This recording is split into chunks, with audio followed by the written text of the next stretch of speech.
আসসালামু আলাইকুম রহমতুল্লাহ। চৌদ্দ শ্রেণীর শিক্ষার্থীরা, আশা করছি তোমরা আল্লাহর রহমতে অনেক ভালো আছো। আমিও আল্লাহর রহমতে অনেক ভালো আছি। আজকে আমি চলে এসেছি তোমাদের বিজ্ঞান বইয়ের দ্বিতীয় অধ্যায়টি নিয়ে। তোমরা জানো যে তোমাদের প্রথম প্রান্তিক মূল্যায়নে 1 থেকে 4টি অধ্যায় আসবে। তার মধ্যে আমরা প্রথম অধ্যায়টি আলোচনা করেছি, আজকে আমাদের দ্বিতীয় অধ্যায়। তো এই অধ্যায় থেকে আমরা যেভাবে আলোচনা করব, যদি তোমরা ভিডিওটি প্রথম থেকে শেষ পর্যন্ত দেখো, তাহলে ইনশাআল্লাহ তোমাদের পরীক্ষার জন্য একটা প্রস্তুতি 100% একটা প্রস্তুতি হয়ে যাবে। তো চলো আমরা শুরু করে দেখো দ্বিতীয় অধ্যায়, উদ্ভিদ ও প্রাণী। এই অধ্যায়ের প্রথমে আমরা অনুশীলনীর প্রশ্নগুলো দেখে নিব। অনুশীলনীর প্রশ্নগুলো দেখো, শূন্যস্থান পূরণ। প্রথমে তোমাদের শূন্যস্থান পূরণ আছে। তো শূন্যস্থান পূরণের যে প্রথম যে প্রশ্নটি, সেটা দেখো কি লেখা আছে, যে পরিবেশের যে স্থানে কোন উদ্ভিদ বা প্রাণী বাস করে সেটি তার, এটা হবে আবাস স্থল।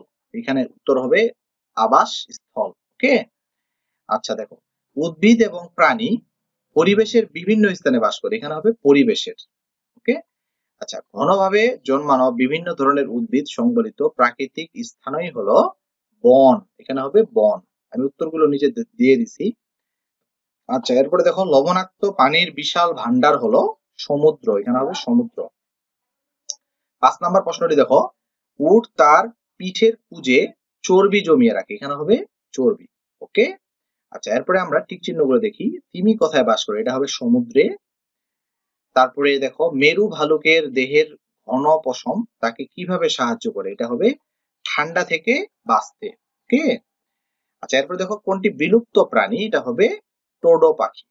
আচ্ছা, এরপরে দেখো, সংক্ষিপ্ত প্রশ্ন, উদ্ভিদ এবং প্রাণীর মধ্যে 3টি পার্থক্য লেখো। উদ্ভিদ এবং প্রাণীর মধ্যে 3টি পার্থক্য হলো, দেখো, উদ্ভিদ উদ্ভিদ নিজের খাদ্য নিজে তৈরি করে। প্রাণী দেখো, প্রাণীর খাদ্যের জন্য অন্যান্য প্রাণী ও উদ্ভিদের উপর নির্ভরশীল।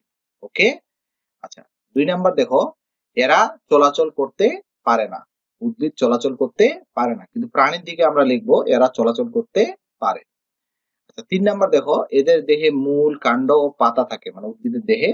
আর প্রাণীর দেহে আমরা কি লিখবো, এদের দেহে হাত, পা, মাথা, ডানা বা পাখনা থাকে।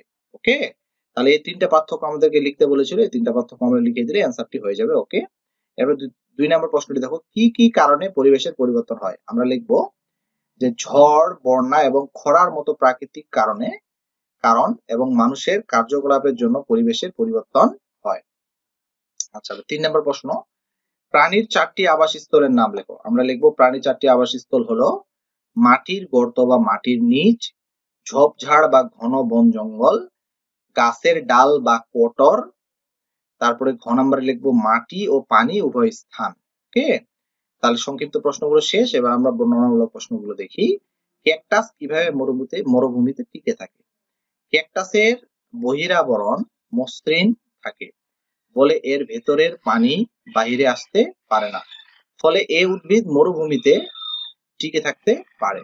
মরুভূমি হলো অত্যন্ত শুষ্ক স্থান, যেখানে পানির পরিমাণ খুবই কম থাকে, সেখানে বৃষ্টিপাত হয় না বললেই চলে।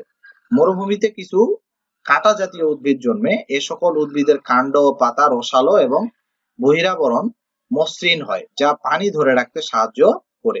ক্যাকটাস হলো কাঁটা জাতীয় উদ্ভিদ যার পাতা রসালো এবং বহিরাবরণ মসৃণ, তাই এর দেহ থেকে পানি বের হতে পারে না, ফলে মরুভূমিতে বৃষ্টি না হওয়া সত্ত্বেও ক্যাকটাস বেঁচে থাকতে পারে। 2 নম্বর প্রশ্নটা দেখো, উদ্ভিদ ও প্রাণী কেন বিলুপ্ত হয়। পরিবেশের পরিবর্তনের কারণে উদ্ভিদ ও প্রাণীর আবাসস্থল ধ্বংস হয়, ফলে উদ্ভিদ ও প্রাণী বিলুপ্ত হয়। প্রাকৃতিক ও মানুষের কারণে পরিবেশ দূষিত হয়। ঝড়, বন্যা ও খরার মতো প্রাকৃতিক কারণে পরিবেশের পরিবর্তন হয়। মানুষের বিভিন্ন রকম কার্যকলাপের কারণে পরিবেশের বিভিন্ন উপাদান, যেমন মাটি, পানি ও বায়ু দূষিত হয়, ফলে পরিবেশের জৈবিক উপাদানের উপর বিরূপ প্রভাব পড়ে, জীবের আবাসস্থল ধ্বংস হয়, খাদ্য শৃঙ্খলে ব্যাঘাত ঘটে, ফলে উদ্ভিদ ও প্রাণী বিলুপ্ত হয়, যেমন টোডো পাখি এবং তাসমেনিয়ান বাঘ পৃথিবী থেকে বিলুপ্ত হয়েছে। 3 নম্বর প্রশ্নটা দেখো, পেঙ্গুইন কোন অঞ্চলের প্রাণী, এই অঞ্চলের বৈশিষ্ট্যগুলো লেখো। পেঙ্গুইন মেরু অঞ্চলের প্রাণী। মেরু অঞ্চলের বৈশিষ্ট্য হলো এই অঞ্চল পৃথিবীর উত্তর দক্ষিণে অবস্থিত। এই অঞ্চল ঠান্ডা এবং বরফে আচ্ছাদিত। এখানে কিছু ঘাস এবং পাইন জাতীয় উদ্ভিদ জন্মে। আর ঘ হচ্ছে পুরু চামড়ার এবং পশমে ঢাকা বিশেষ কিছু প্রাণী এখানে বাস করে। তারপর আমরা ডান বামটা দেখি। বাম পাশের শব্দের সাথে ডান পাশের শব্দের মিল করো। যেমন ধরো তিমির সাথে আমরা মিল করতে পারি সমুদ্র, কচুরিপানার সাথে আমরা মিল করতে পারি পুকুর, গিরগিটির সাথে আমরা মিল করতে পারি কি মরুভূমি, আর বানরের সাথে হচ্ছে বন। ওকে। আচ্ছা, এরপরে দেখো অতিরিক্ত আমরা কিছু এবার প্রশ্নগুলো দেখবো, যেগুলো আমাদের পরীক্ষার জন্য অবশ্যই জানতে হবে। ওকে। উদ্ভিদকে মাটি আঁকড়ে থাকতে সাহায্য করে হচ্ছে কি মূল, এখানে হবে কি মূল। আচ্ছা, এখানে হবে উদ্ভিদ এক জায়গা থেকে অন্য জায়গায় চলাচল করতে পারে না, এখানে কি হবে উদ্ভিদ। ওকে। ছায়াযুক্ত স্যাঁতসেঁতে শীতল স্থানে জন্মাতে পারে, এখানে হবে মশ। আচ্ছা, সুন্দরবন হলো একটি লবণাক্ত মাটির পরিবেশ, এখানে হবে লবণাক্ত। সুন্দরবনে শ্বাস গ্রহণের জন্য উদ্ভিদের থাকে শ্বাসমূল, এখানে হবে শ্বাসমূল। আচ্ছা, মরুভূমিতে পানির পরিমাণ খুবই কম থাকে। তারপরে দেখো এখানে হবে যে মেরু অঞ্চলের প্রাণীর চামড়া পুরু এবং পশমে ঢাকা থাকে, এখানে হবে মেরু অঞ্চল। তারপর এখানে দেখো তালি পাম একটি বিপন্ন প্রায় উদ্ভিদ, এখানে হবে তালি পাম। ঠিক, অন্য বড় উদ্ভিদের উপর জন্মাতে পারে হচ্ছে, এখানে হবে কি স্বর্ণলতা। আচ্ছা, মরুভূমিতে জন্মাতে পারে, এখানে হবে কাঁটা জাতীয় উদ্ভিদ। ওকে। এবার আমরা ডান পাশের সাথে বাম পাশের মিল করব। এটার মিলটা হবে উদ্ভিদ ও প্রাণীর সাথে মিল হবে জীব, ক্যাকটাস হবে উদ্ভিদ, সুন্দরী হচ্ছে শ্বাসমূল, মরুভূমি হচ্ছে উট, আর সমুদ্রের সাথে মিলবে হচ্ছে ডলফিন। ওকে, আমরা এই পাশেরটা এই পাশে উত্তরগুলো দিয়ে দিয়েছি। আচ্ছা, এবার আমরা বহু নির্বাচনী প্রশ্নগুলো দেখবো, যেগুলো তোমাদের পরীক্ষায় আসবে। দেখো যে নিজের খাদ্য নিজে তৈরি করতে পারে কোনটি, এটা হবে উদ্ভিদ। আচ্ছা, নিজের খাদ্য নিজে তৈরি করতে পারে না কোনটি, এটা হবে প্রাণী। আচ্ছা, উদ্ভিদ মাটি আঁকড়ে থাকতে পারে কোনটি ব্যবহার করে, এটা হবে মূল। মূল, কাণ্ড, পাতা থেকে থাকে নিচের কোনটির, এটা উত্তর হবে হচ্ছে আম গাছ। আচ্ছা, নিচের কোন প্রাণীটির আইস থাকে, এটা হবে রুই মাছ। আচ্ছা, তারপরে দেখো তোমার বাগানের আম গাছ কিভাবে চলাফেরা করে, এটা হবে চলাফেরা করতে পারে না। আচ্ছা, শফিকের বন্ধুর বড় বট গাছটি খাদ্যের জন্য কোনটির উপর নির্ভর করে, এটা হবে সূর্যের উপর। তুমি খাদ্যের জন্য কোনটির উপর নির্ভরশীল, এটা উত্তর হবে গ নাম্বারটা, এটা উত্তর হবে হচ্ছে উদ্ভিদ ও প্রাণী উভয়ের উপর। ঠিক। আচ্ছা, এরপরে 9 নাম্বার দেখো, কোন উদ্ভিদটি প্রখর সূর্যের আলোযুক্ত স্থানে জন্মে, এটা হবে আম গাছ। আচ্ছা, নিচের কোন উদ্ভিদটি আহ স্যাঁতসেঁতে জায়গায় জন্মায়, এটা হবে মশ। নিচের কোন উদ্ভিদটি মাটি ও পানি উভয় স্থানে জন্মাতে পারে, এটা হবে কলমি। এটা এখানে ঝ হয়ে আছে, এটা হবে ঘ নাম্বারটা। হ্যাঁ, এখানে এখানে আমরা ঘ, এটার অ্যান্সারটা হবে হচ্ছে কি ঘ। এটা অ্যান্সার হবে হচ্ছে ঘ, তাহলে এটা হবে কলমি। ওকে। আচ্ছা, হেলেঞ্চা উদ্ভিদ জন্মাতে পারে কোন স্থানে, এটা হবে মাটি ও পানিতে। লবণাক্ত মাটির উদ্ভিদ কোনটি, এটা হবে গরান। কোন মাটিতে সুন্দরী গাছ জন্মাতে পারে, এটা হবে লবণাক্ত। এটা হবে লবণাক্ত, গ লবণাক্ত।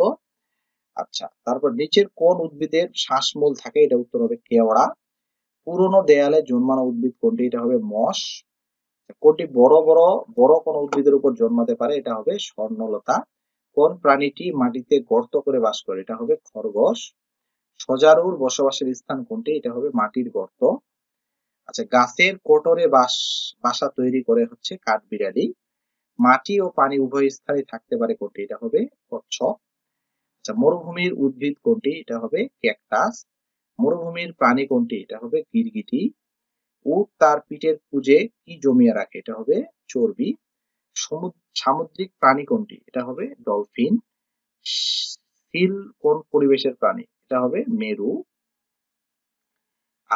আসিফদের বাড়ির পুরনো স্যাঁতসেঁতে দেয়ালে এক ধরনের ক্ষুদ্র উদ্ভিদ ছেয়ে গেছে, উদ্ভিদটির নাম হবে মশ। চাচার সাথে সুন্দরবনে বেড়াতে গিয়ে রাজু দেখলো গাছের একটি বিশেষ অংশ মাটির উপরে উঠেছে, এগুলো আসলে কি, এগুলো হলো শ্বাসমূল। ওকে। স্কুল থেকে আসার সময় তুহিন একটি বড় গাছের উপর এক ধরনের লতা রঙিন লতানো উদ্ভিদ দেখতে পেল, উদ্ভিদটির নাম হচ্ছে স্বর্ণলতা। উদ্ভিদটির নাম হচ্ছে স্বর্ণলতা। ওকে।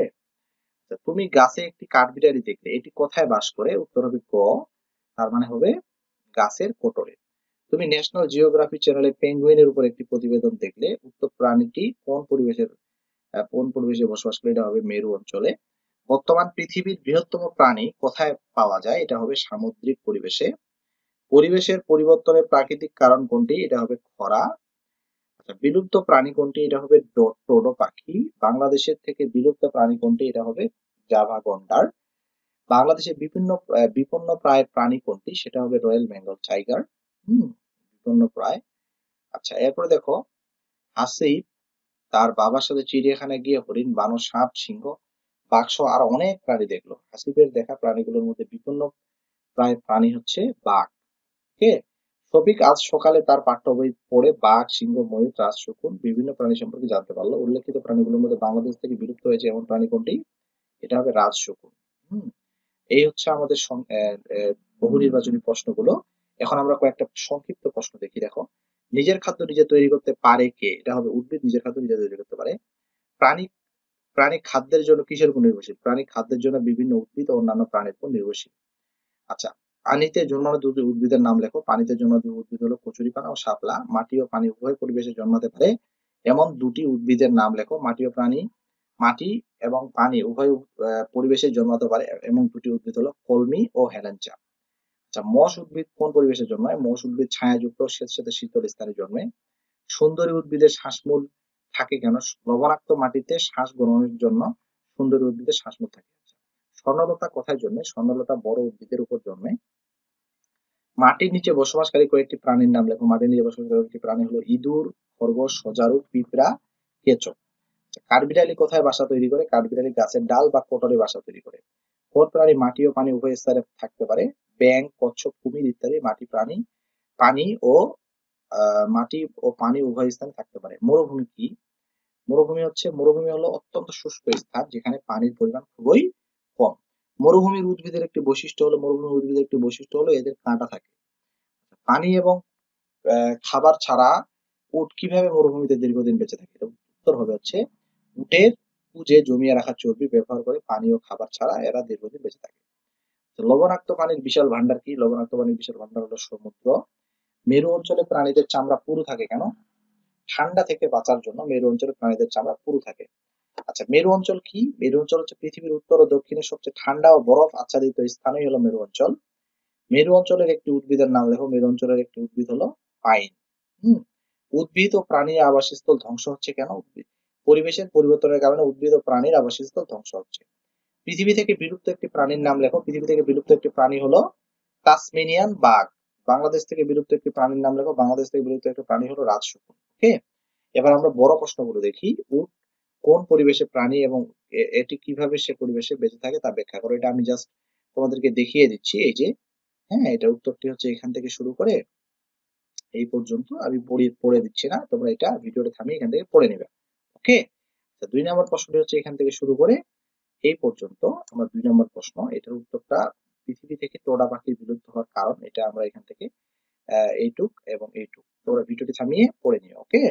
3 নম্বর প্রশ্নটি হচ্ছে এটা, যে বসবাস করতে পারে এরূপ 5টি পরিবেশের সম্পর্কে আলোচনা করে। এই যে 5টি পরিবেশ, এখানে 5টি পরিবেশ দেওয়া আছে। ওকে। আর যেটা লাস্ট যে প্রশ্নটি আছে সেটা হচ্ছে, রানা শিক্ষক শ্রেণীতে বিভিন্ন উদ্ভিদের আবাসস্থল সম্পর্কে পড়াচ্ছিলেন। শিক্ষক উদ্ভিদের যেসব আবাসস্থল উল্লেখ করতে পারেন। এরূপ 5টি আবাসস্থল এবং উক্ত স্থানে জন্মাতে পারে এবং উদ্ভিদের নাম লেখো। এই হচ্ছে আমাদের অ্যান্সার। ওকে। তো এই হচ্ছে আমাদের 5 নাম্বার, 4 নাম্বার। তার শেষের প্রশ্নটি হচ্ছে, আরেকটি প্রশ্ন আছে এটা, পারিবারিক ভ্রমণে রানা মা বাবার সাথে সুন্দরবনে গেল, এই বন সম্পর্কে আলোচনা করো। এটা হচ্ছে তার উত্তর। তো এগুলো যদি তোমরা ভালো করে পড়ে নাও তাহলে দেখা যাবে যে এখান থেকে যে প্রশ্নগুলো আসুক না কেন তোমরা এগুলা উত্তর দিতে পারবে। ওকে। তো আজকে এই পর্যন্তই। পরবর্তী ক্লাসে 2য় অধ্যায় নিয়ে আমাদের আলোচনা হবে। তো সেই ক্লাসটি তোমাদেরকে দেখার আমন্ত্রণ জানিয়ে আজকে এই পর্যন্তই। ভিডিওটি তোমাদের কাছে কেমন লেগেছে এবং কতটা উপকৃত হয়েছে সেটা অবশ্যই জানাবে। তো আজকে এই পর্যন্ত। সবাই ভালো থেকো, সুস্থ থেকো। আল্লাহ হাফিজ। আসসালামু আলাইকুম রহমতুল্লাহ।